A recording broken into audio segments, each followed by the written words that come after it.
In the spring of 1883, the courthouse in Concho Flats sold off 6 parcels of delinquent land in under an hour, and the last of them went for $5 because no one else raised a hand.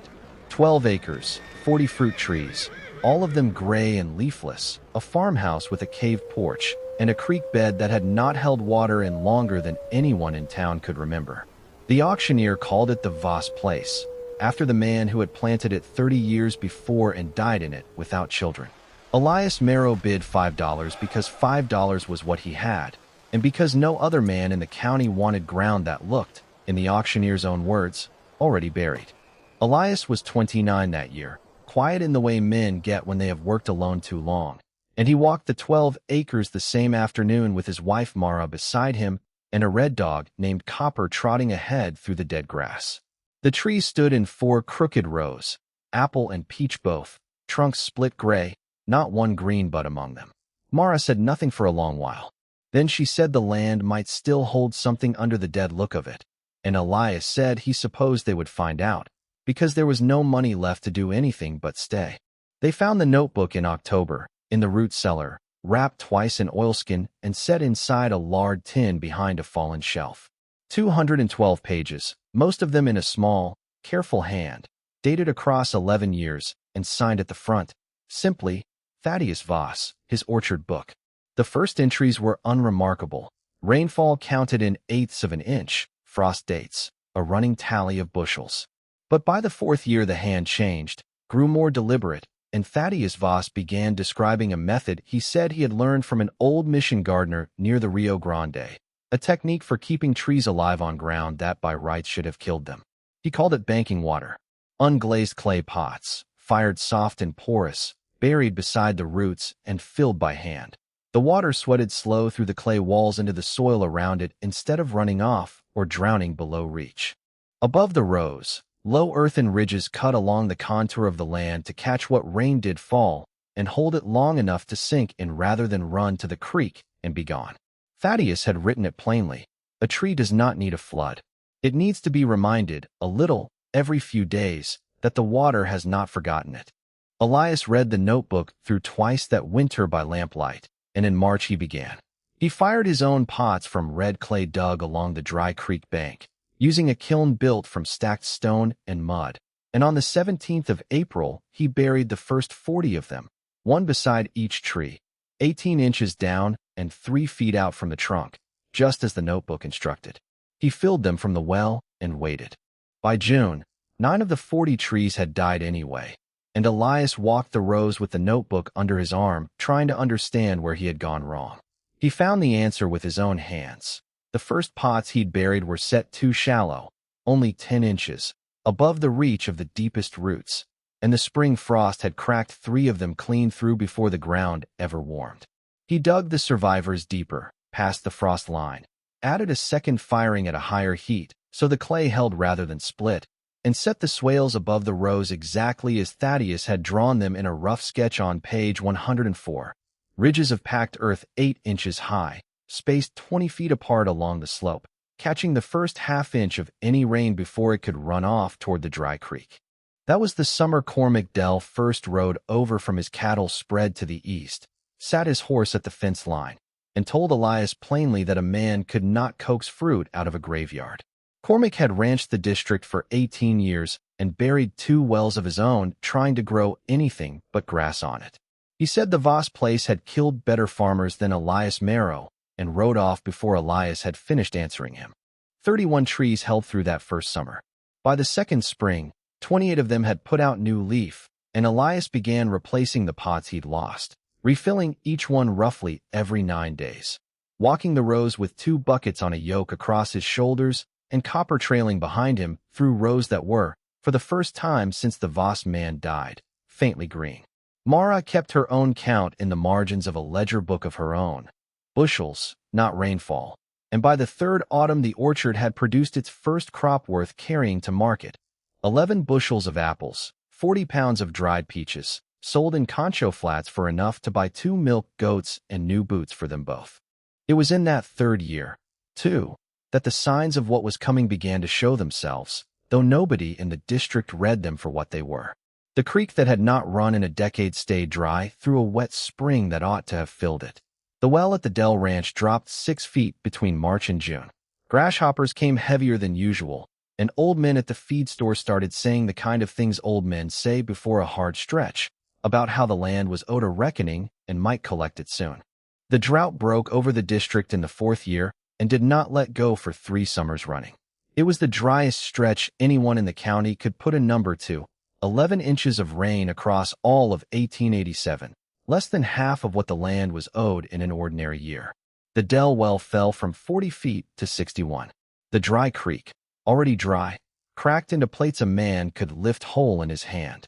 Cattle died standing at empty tanks across 3 ranches to the east, and by the 2nd summer of it, Cormac Dell had lost 80 head and was hauling water by wagon from the river, 11 miles round trip, twice a week.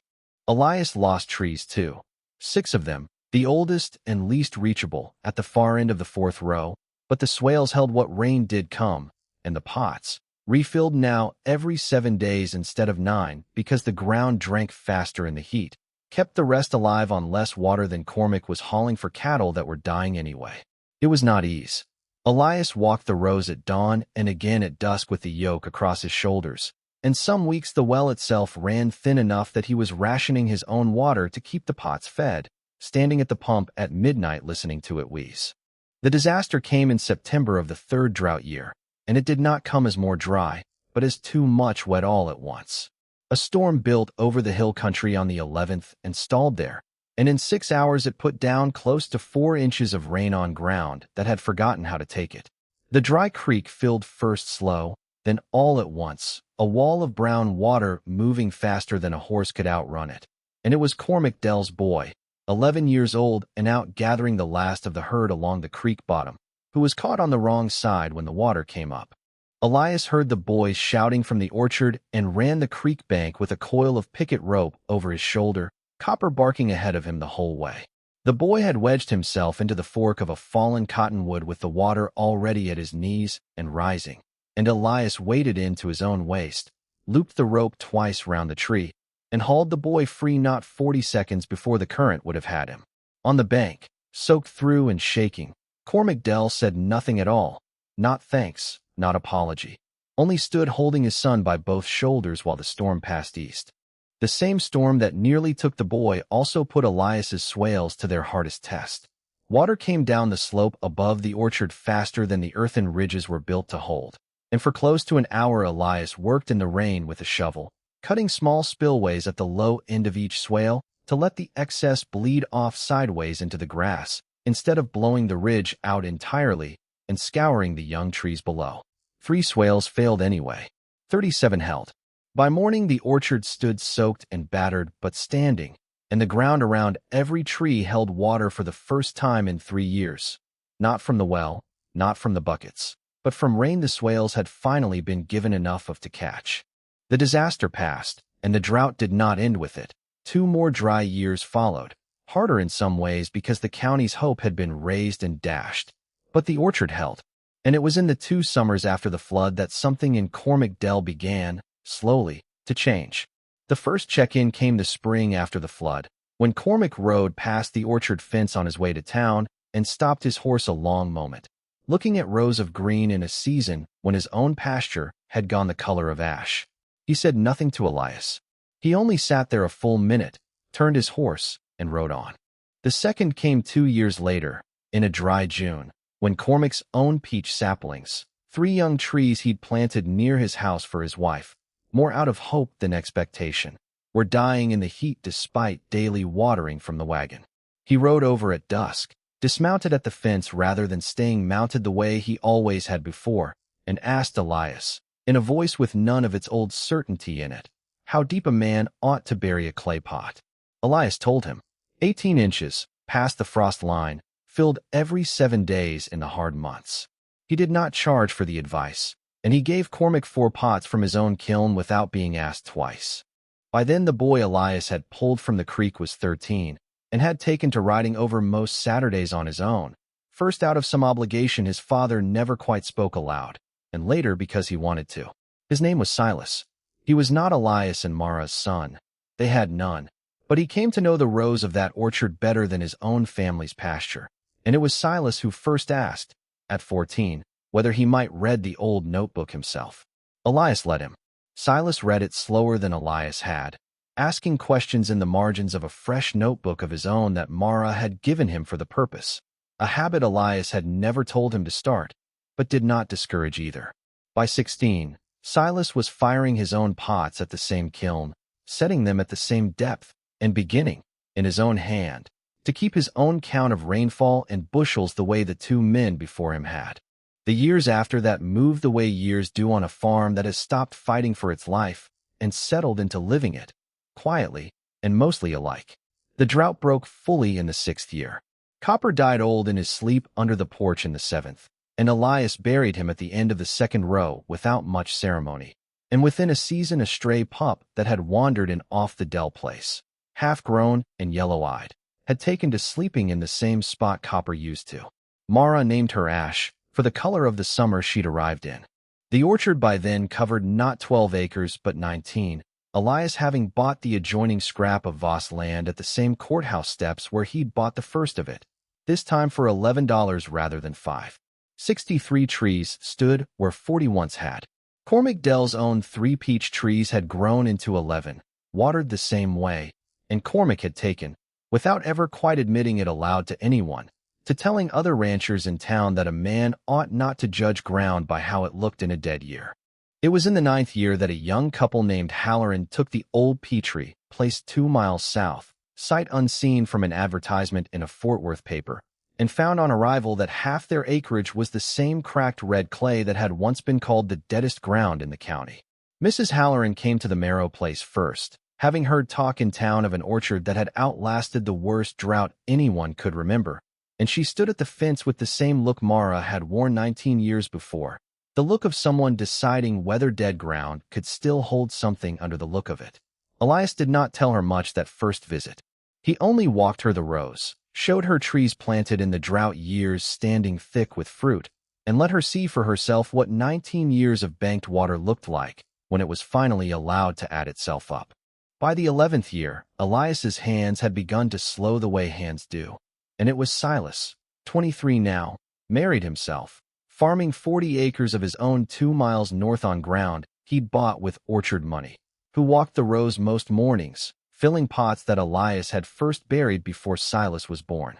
On an evening in that 11th autumn, Elias took down the old notebook, and beside it the second one he had kept himself across 19 years, and set both of them on the kitchen table in front of Silas. He did not make a speech of it. He only said that a man could not carry water forever, and that the ground did not care whose hand did the carrying, only that it was done.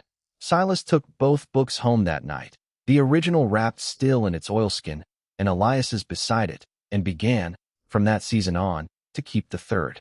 Years passed the way they do once no one is counting them so closely, 5 more, then 5 more after that. The orchard stood 63 trees, then 70, then more than Elias himself could name from memory.